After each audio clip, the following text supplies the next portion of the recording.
Hi, మనం ఇలాంటి డేటాకి VLOOKUP వేయాలన్నప్పుడు ఇక్కడ చూడండి, సాలరీ కావాలనుకోండి, ఇలా వీలుకప్ కాలం ఇండెక్స్ నెంబర్ 2,0, టీఎఫ్కి అయితే వీలుకప్ మళ్ళీ టేబుల్ అరే ఇచ్చేసి కాలం ఇండెక్స్ నెంబర్ 3,0. ఇలా మనము ఒక్కొక్క దానికి వీలుకప్ వేసుకుంటూ వెళ్తాం కదా. సో అలా కాకుండా సింగిల్గా ఒకే వీలుకప్ వేయొచ్చు అనమాట అన్నింటికి. అదే ఎలా చూద్దామండి.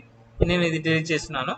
ఇక్కడ చూడండి, ఏవైతే మనం వీలుకప్ వేయాలో అవన్నీ సెలెక్ట్ చేసుకోండి. Equal to VLOOKUP open bracket lookup value comma table అరే మొత్తం సెలెక్ట్ చేసుకోండి. టేబుల్ అరే కామా ఇక్కడ మనకి 2, 3, 4, 5 సాలరీ, పిఎఫ్, ఏరియా, ఎక్స్పెన్సెస్ అన్ని కావాలి కాబట్టి 2, 3, 4, 5.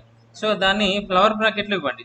2, 3, 4, 5 ఇంకా ఎన్ని ఉంటే అన్ని కూడా అలా ఫ్లవర్ బ్రాకెట్లో ఇవ్వండి. ఫ్లవర్ బ్రాకెట్లో ఇచ్చేసి క్లోజ్ చేసి ఫ్లవర్ బ్రాకెట్లోకి వచ్చేసి కామా 0. ఓకేనా, క్లోజ్ చేయండి బ్రాకెట్. కంట్రోల్ షిఫ్ట్ ఎంటర్ కొట్టండి. కంట్రోల్ షిఫ్ట్ ఎంటర్ కొడితే ఆటోమేటిక్గా అన్ని సెల్స్ అనేది వీలుక వచ్చేస్తుంది అనమాట. ఓకేనా, దాన్ని మనం కింద ట్రాక్ చేస్తే వీలుక అన్నిటికీ అప్లై అవుతుంది. Thank you.